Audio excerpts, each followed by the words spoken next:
तथागत बुद्ध के चरणों में श्रद्धासुमन अर्पित करते हुए दुनिया के महानतम विद्वानों में से एक नारी को सम्मान, गूंगे को जुबान, बहरे को कान और गांधी को जीवन दान, इस भारत को सुंदर संविधान देने वाले बाबा साहब डॉक्टर बी.आर. अम्बेडकर के चरणों में श्रद्धासुमन अर्पित करता हूं। इस कार्यक्रम में उपस्थित इस कार्यक्रम के आयोजक महोदय और श्रद्धेय शिवानंद जी, एक बहन जो हमारी ये सामने बैठी है, बहन गुड़िया जी, और भाई दास जी, और साथ में बलिया की हुसैनपुर की धरती से आए हुए बाबू ब्रजेश जी, जिनके बुलावे पर हम लोग बलिया से यहाँ आए हुए हैं। साथ में इस कार्यक्रम का सफल संचालन कर रहे विश्व बौद्ध महासंघ के वरिष्ठ उपाध्यक्ष परम सम्मानित श्रद्धेय प्रभाचंद बौद्ध जी, जो अपने आप में लाजवाब है, और इस कार्यक्रम में उपस्थित हमारे बाएं बगल में बैठे परम सम्मानित श्रद्धेय रामदत्त मास्टर साहब, हमारे दाहिने बैठे भीम चर्चा के संस्थापक, जिन्होंने पूरे भारत में बाबा साहब डॉक्टर बी.आर. अम्बेडकर की भीम चर्चा को जीवंत करने का काम किया, परम सम्मानित श्रद्धेय जोगिंदर साहब। नौजवानों में बाबा साहब डॉक्टर बी.आर. अम्बेडकर की ऊर्जा से लबरेज करने वाले गाजीपुर की क्रांतिकारी धरती के लाल प्रमोद कुमार जी, जो नाम नहीं आंदोलन है।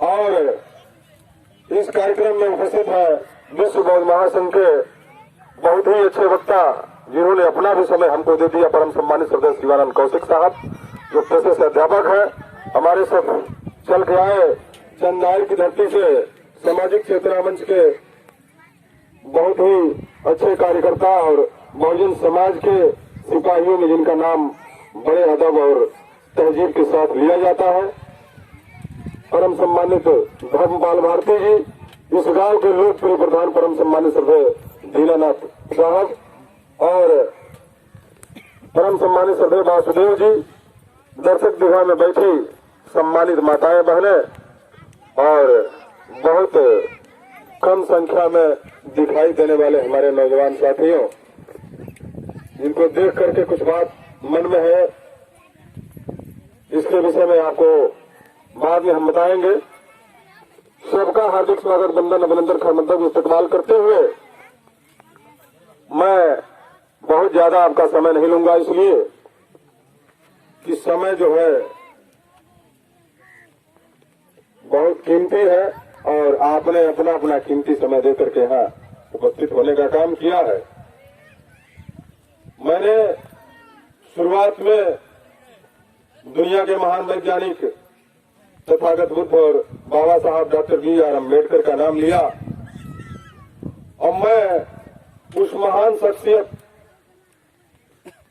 महान आंदोलनकारी, महान संगठनकर्ता की ओर इशारा करने जा रहा हूं, जिनका मैं अनुयायी हूं, कि आए वक्त तू मेरा एक काम कर दे, आए वक्त तू मेरा एक काम कर दे, आज का दौर पूरा बहुजन समाज के नाम कर दे।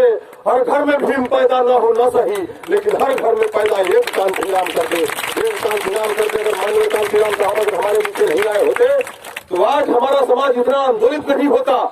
और हमारी माताएं बहनें उनकी सबसे ज्यादा कदर करती है, जिन्होंने इस अपने इस क्रांतिकारी धरती संत नगर के इस प्रांगण में आकर के बाबा साहब डॉक्टर बी.आर. अम्बेडकर तथागत बुद्ध के इस पावन पवित्र स्थल पे सबसे ज्यादा अपनी उपस्थिति को दर्ज कराने का काम किया है। इसलिए मैं छाती ठोक के कह देना चाहता हूं कि हमारे समाज के मर्दों से कई गुना अच्छी होती है हमारे समाज की बहन बेटियां। लोग कहते हैं कि अपनी भी सरकार बने, अपनी भी सरकार बने, हर घर में रोजी रोटी हो, हर घर में माता भीमाबाई पैदा न हो न सही, माता सावित्रीबाई पैदा न हो न सही, लेकिन हर घर में बहन मायावती जैसी बेटी हो, जिसने इस प्रदेश में 4 बार सरकार बनाने का काम किया। बात राजनीतिक पार्टी की नहीं कर रहा हूँ, बात जाति की कर रहा हूँ। पूरी दुनिया में 2 जातियां होती हैं साथियों, एक जाति मर्द की और एक जाति औरतों की। लेकिन जिस गांव में भी जाते हैं, मैं अक्सर देखा करता हूं कि हमारे समाज की महिलाएं हम मर्दों से ज्यादा अपनी हाजिरी को दर्ज कराने का काम करती है। क्या हमारे समाज के मर्दों को सामाजिक स्तरों पे, क्रांतिकारी स्तरों पे आने में क्या उनको शर्म आती है? क्या हकीकत बात यह है कि हमारे बहुजन समाज के लोगों को कम से कम इतना तो इल्म हो जाए कि हमारे बहुजन समाज के लोग अगर अपनी बात और हमारे यहाँ के जो लोग हैं, ये जो हमारी बहन है, ये जो हमारा भाई है, ये दास जी, नाम क्या है? पतिराम दास, अगर इनकी पूरी की पूरी मदद न कर सकते तन से, मन से, धन से, तो कम से कम आकर के सुन तो लो कि यहाँ हो क्या रहा है। लेकिन हकीकत बात यह है कि ये जमाने के नासूर हैं। ये सिर्फ आज ही नहीं, महान बुद्धवादी, महान बौद्धिस्ट महाराज रावण जब रणभूमि में गिरे हुए थे, ठहाका मार करके ये हत्यारा राम जब पूछने लगा कि रावण, आपकी सेना हमसे बड़ी है, आपकी लंका हमसे बड़ी है, आपके घर में सवांगियों की संख्या हमसे ज्यादा है, फिर भी सारा गुरूर काफूर हो गया ना। हमारे महान बुद्धवादी महाराज रावण ने हंसकर कहा, अरे राम, तू क्या हंसता, मैं हारा नहीं होता, लेकिन तू जीत इसलिए गया, मैं हार इसलिए गया कि तेरा भाई तेरे साथ तो है, मेरा भाई भी तेरे साथ है, इसलिए तू जीत गया, और मेरा भाई मेरे साथ न रहा, इसलिए मैं हार गया। इसलिए मैं अपने समाज के विभीषण, अपने समाज के जयचंद, अपने समाज के गद्दारों के लिए एक लाइन कह देना चाहता हूँ कि मेरा अल्फाज कुछ लोगों को बुरा लगता है, गद्दार कामचोरों को ये बहुजन समाज बुरा लगता है। जिंदगी पूरे भी कम दी है, कम से कम जमीन उसको पैर फैलाऊं तो दीवारों से असर लगता है। ये चंद मुट्ठी भर मनवादी मुझे क्या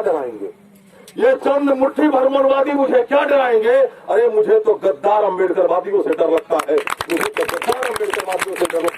जो खाते हैं बाबा साहब की, जो खाते हैं माननीय कांसीराम साहब की, जो खाते हैं ज्योतिबा फूले की, लेकिन गाते हैं जाकर गीत उन मनवादियों की, उनके सामने दुम हिलाने का काम करते हैं, और उनके कहने पर एक बार में कम से कम हजारों की संख्या बटोर देने का काम करते हैं।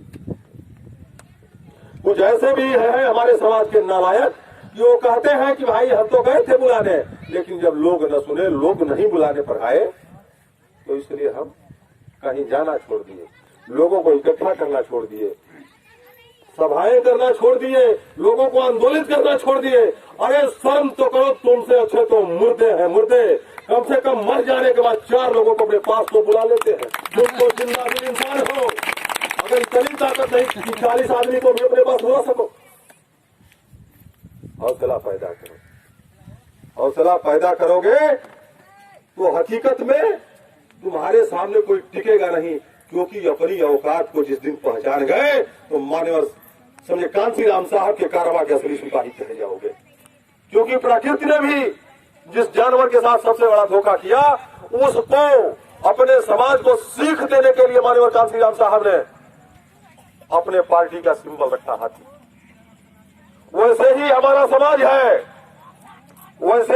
समाज है हाथी की तरह, जिसके पास शक्ति तो बहुत अपार है, लेकिन प्रकृति ने सबसे बड़ा धोखा किया कि आंखें छोटी छोटी कर दी और कान सबसे बड़ा बड़ा बना दिया, पूरा शरीर के देख ही न पावे, और इसलिए 3.5 हाथ का आदमी बैठ करके सिलवा पे बैठ के भाला मारता, लेकिन उसको अपनी ताकत का एहसास नहीं है।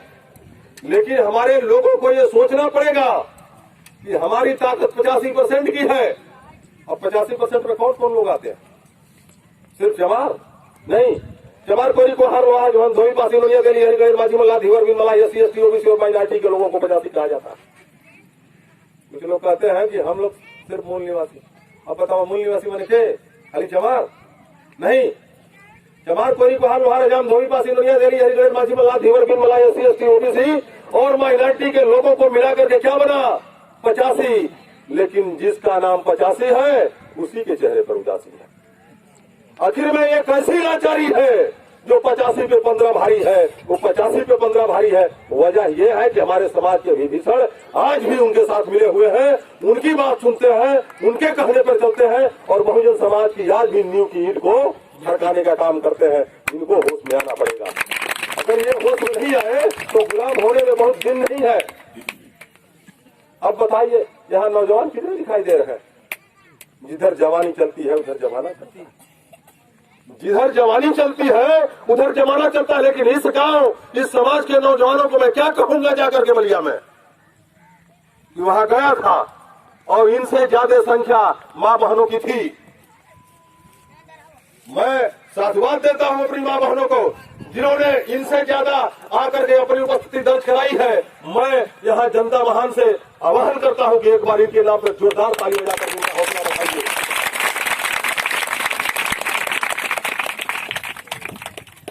उन नौजवान गद्दारों के लिए कह देना चाहता हूं कि मुझे मच्छर ने काटा, ये उसका जुनून था, मैंने धीरे से खुजला लिया, ये मेरा सुकून था। मैं उस कमीने मच्छर को मार सकता था, लेकिन इसलिए नहीं मारा क्योंकि मैं जानता था कि उस कमीने के अंदर भी मेरा ही खून था, उस कमीने के अंदर भी मेरा ही खून था। हमारे समाज के कुछ ऐसे गद्दार हैं जिनको समझ में नहीं आता है कि जब हमारे समाज की बहन बेटियां जब इतनी एक्टिव है, जब उनके अंदर इतनी ऊर्जा है, तो हम जवान होकर के आखिर में क्यों झंक मार रहे हैं? क्यों नहीं बहुजन समाज के लोगों को जगाने का काम करते?